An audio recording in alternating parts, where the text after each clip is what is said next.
अस्सलामुअलैकुम my viewers, welcome to my channel. उम्मीद करती हूँ आप सब ठीक होंगे। अल्हम्दुलिल्लाह हम सब भी बिल्कुल ठीक हैं। तो जी मैं आगे एक और वीडियो के साथ ज़बरदस्त सी रेसिपी लेके आज हम बनाएंगे लौकी कद्दू की खीर, जो कि बहुत ही डिलीशियस और यमी बनती है। और पंजाब में तो ये शादियों में सर्व होती है जब गर्मियों में शादी होती है। तो चलिए जी स्टार्ट करते हैं आज की रेसिपी। ये देखें बाहर लॉन पे फ्रेश जो है ना घर का यहाँ पे लौकी कद्दू लगा हुआ था।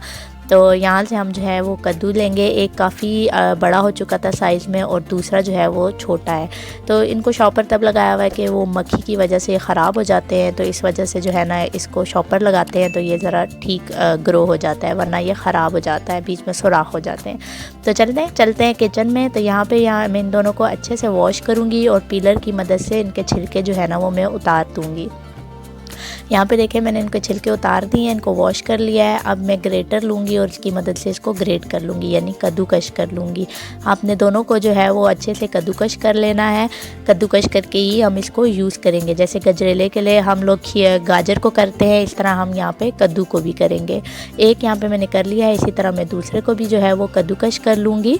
तो यहाँ पे तकरीबन आप ग्रेट किया हुआ कद्दू 1.5 कप जो है ना वो मेजरमेंट में ले सकते हैं। इसका एक्सेस वाटर मैंने हाथों से दबा के निकाल लिया था।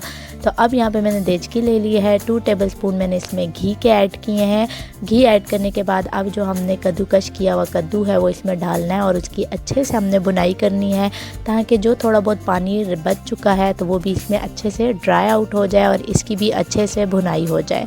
तो सारा कद्दू जो है वो हम इसमें ऐड कर देंगे और इसकी अच्छे से हम भुनाई करना स्टार्ट कर देंगे। मीडियम हाई आंच पे हम करेंगे और कोशिश करें कि ये नीचे ना लगे। आप कोई नॉन स्टिक पैन ही यूज़ करें।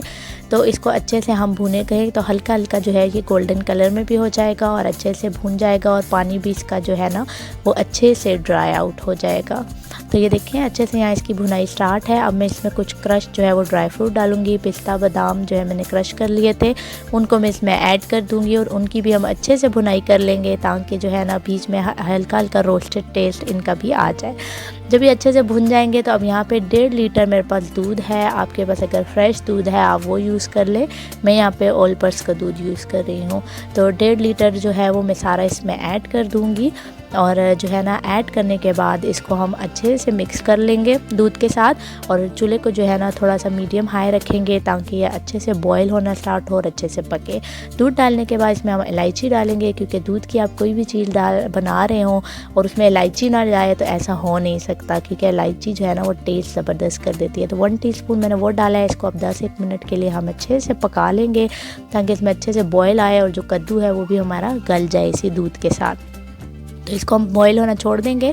तो यहाँ पे देखिए अच्छे से इसको बॉईल आ चुका है। 10-1 मिनट गुजर चुके हैं। आप देचकी में जो निशान है उसको देख सकते हैं कि कहाँ तक दूध था और कहाँ आ गया है। एंड में भी आपको समय पता लग जाएगा कि हमने इसको कितना पकाना है और कितना गाढ़ा करना है, क्योंकि दूध के जो है ना वो साइड पे निशान रहते हैं। अब यहाँ पे मैंने सूजी ली है 3 टेबलस्पून। इसको पहले मैंने थोड़ा सा ड्राई रोस्ट किया है। आप देख सकते हैं कि हल्की हल्की वो ब्राउन है। रोस्ट किए बगैर आपने नहीं डालनी, इससे मज़ा जो है ना इसका बहुत अच्छा और दोबाला हो जाता है।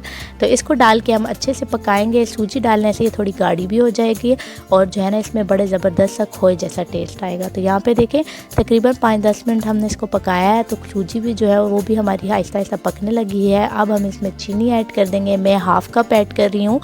चीनी का टेस्ट आप अपने हिसाब से डाल सकते हैं। अगर आप थोड़ा ज़्यादा मीठा खाते हैं तो आप टेस्ट करके थोड़ा और शुगर इसमें ऐड कर सकते हैं। 1/2 कप डालने के बाद इसको जो है हम पकने छोड़ेंगे लो फ्लेम पे, जब तक ये अच्छे से जो है ना थिक नहीं हो जाती तब तक हमने इसको पकाते रहना है। दूध सूखता जाएगा तो खोए जैसा टेस्ट आता जाएगा। तो ये चेक करें, आपको हल्का हल्का येलोइश कलर लग रहा है ना, जैसे बाज़ारी खीर मिलती है ऐसे लग रहा है इसमें खोया डाला है।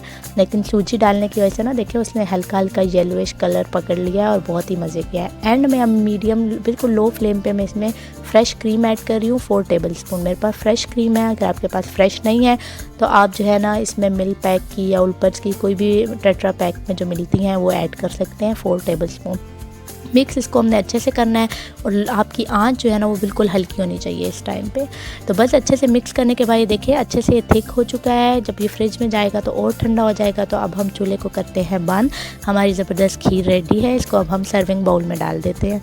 तो ये देखिए यहाँ पर मैंने एक सर्विंग बाउल ले लिया है। इसमें हम इस खीर को डाल देंगे और जो है उसके बाद इसको हम गार्निश कर देंगे हम ड्राई फ्रूट के साथ।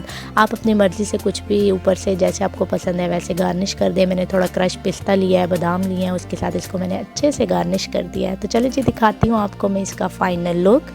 तो ये देखें ज़बरदस्त सा हमारा फ़ाइनल लुक, कितनी ज़बरदस्त हमारी जो है ना कद्दू की खीर रेडी हुई है। पंजाब में तो बहुत ही फेमस है, वहाँ शादियों में भी सर्व होती है।